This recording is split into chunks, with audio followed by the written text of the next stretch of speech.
She had collapsed just steps from the Hell's Angels' front gate, barefoot, bruised, and barely breathing. And when Steele saw the marks on her wrists, he didn't call an ambulance first. He knelt down and asked the question no one else ever had. "Who hurt you?"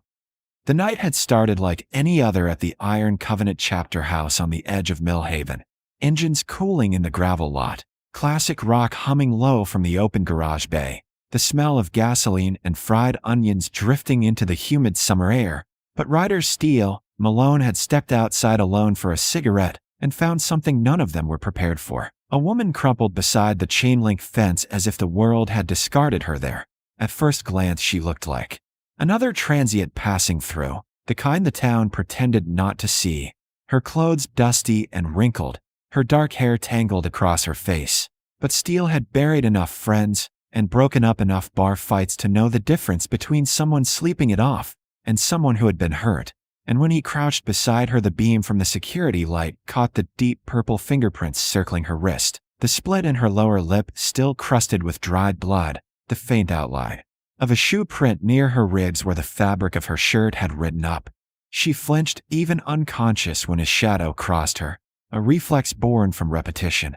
And that single involuntary tremor tightened something ancient and protective in his chest. "Hey," he said quietly, voice stripped of the gravel he used on strangers. "You're okay." But she didn't respond, her breathing shallow and uneven. So he shrugged off his leather vest and draped it over her shoulders before lifting her ass, carefully as if she were made of glass, carrying her through the clubhouse doors while conversation inside faltered and died mid-laugh. Boots stopped tapping, cards froze in midair, and 12 patched members turned toward their sergeant-at-arms with expressions that shifted from curiosity to alert calculation in seconds.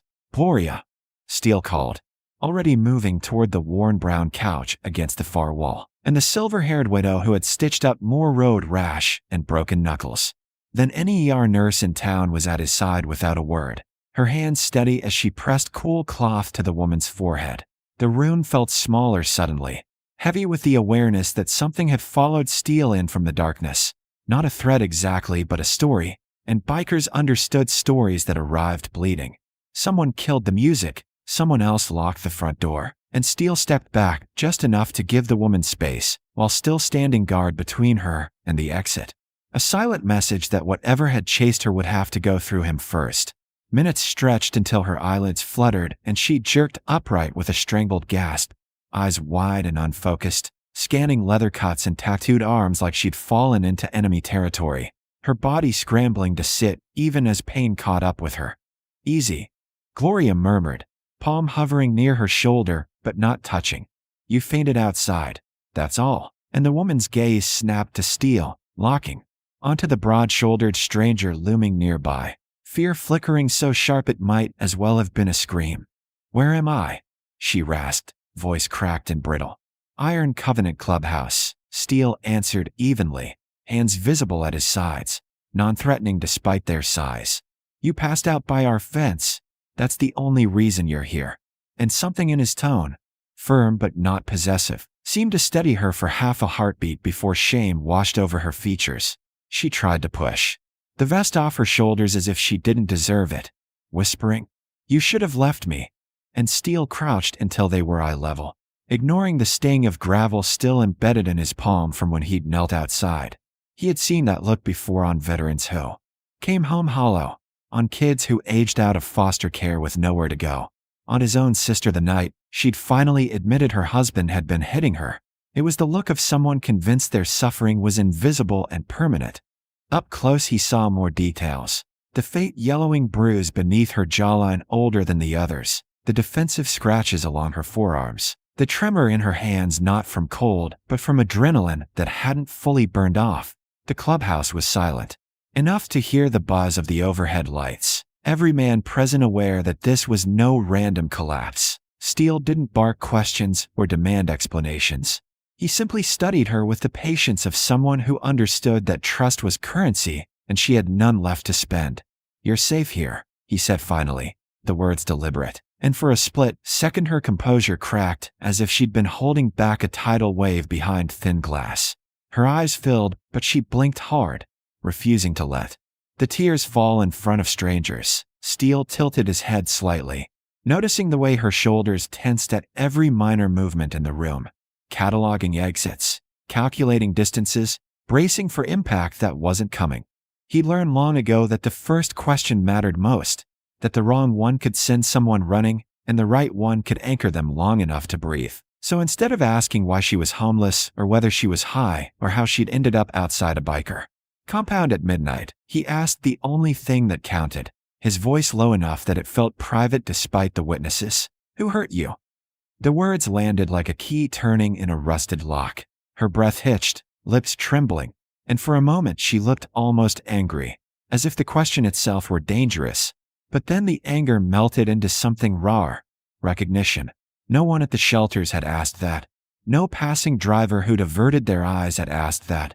No cop who'd told her to move along had asked that. Her fingers curled into the edge of Steele's vest, and she shook her head once, twice, as if trying to deny the answer clawing its way up her throat.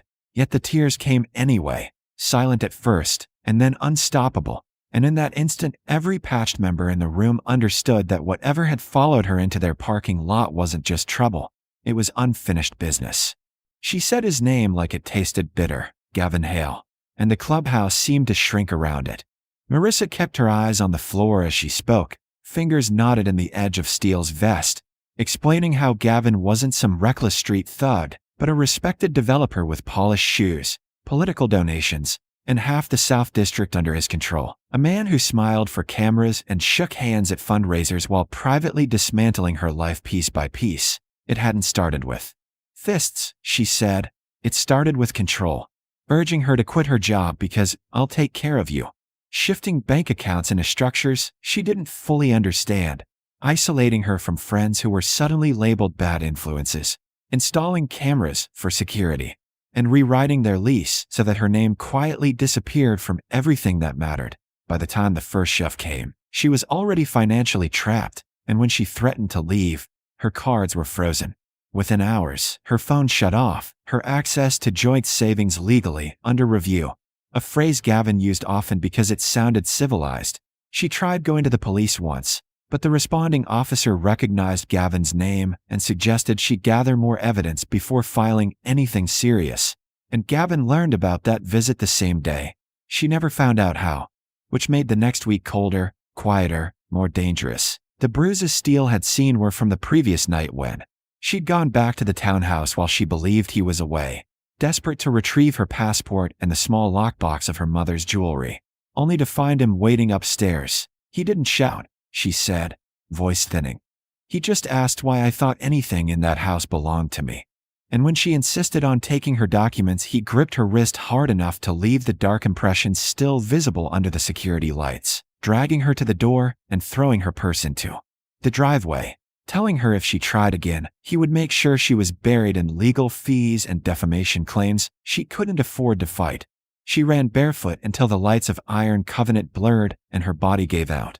The room listened without interruption, the kind of disciplined silence that meant every detail was being stored, measured. Lena was already at her laptop, pulling property filings and sealed complaints that had surfaced and vanished in suspiciously short time frames.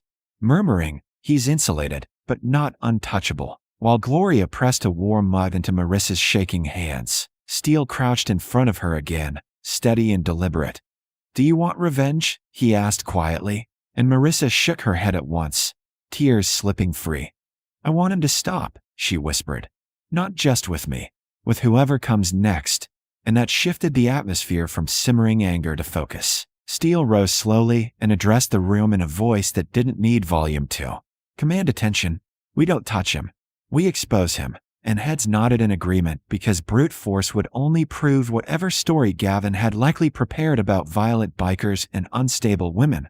But documentation, legal pressure, and daylight were tools even a powerful man couldn't easily dismiss. Lena outlined the first steps: medical documentation, an attorney outside the county, a journalist she trusted, while Steele returned his attention to Marissa. You don't go back there, he said firmly. Not for papers, not for closure, not alone. From now on, you move with backup. And for the first time since she'd woken on that couch, something in her posture softened. Not because the danger was gone, but because the isolation was. The investigation didn't explode overnight. It tightened slowly, like a vice turning one careful notch at a time. Because men like Gavin Hale didn't fall from a single punch, they unraveled under light. Lena handed her research to a former colleague now working investigative at a regional paper 2 counties over.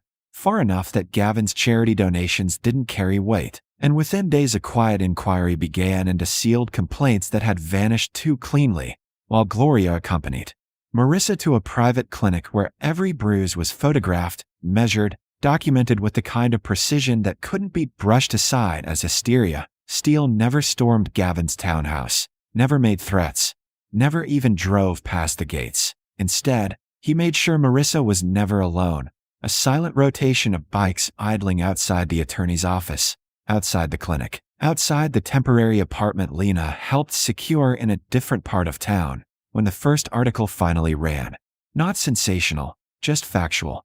It asked simple questions about financial discrepancies, about restraining orders that expired without hearing, about patterns that looked less like coincidence and more like design.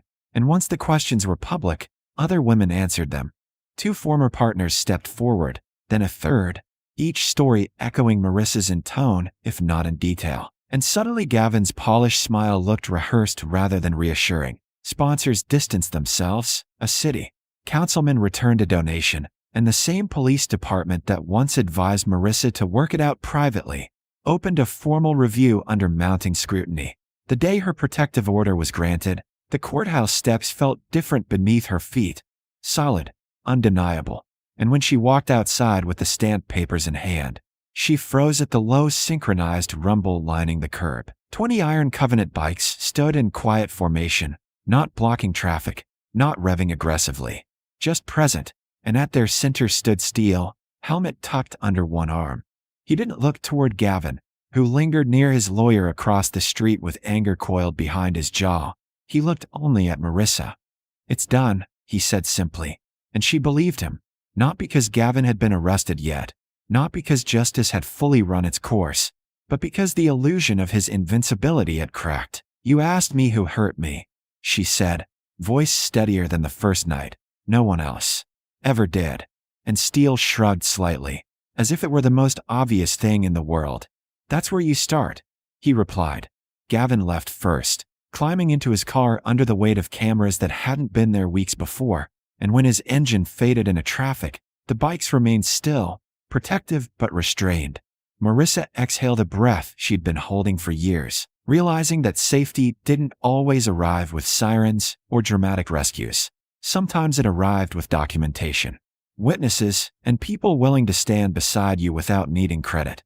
She handed Steele his cleaned and folded vest, but he pushed it gently back toward her. "Keep it for now," he said, "until you don't feel like you need armor anymore." And for the first time since she'd collapsed by the fence, she smiled without flinching at the sound of engines. The roar that followed wasn't a threat. It was a promise. And as the Iron Covenant rolled out in disciplined formation, Marissa stood taller on the courthouse steps, no longer invisible, no longer isolated, knowing that the most powerful moment of her survival hadn't been when the article ran or the order was signed, but when someone finally looked at her bruises and refused to look away.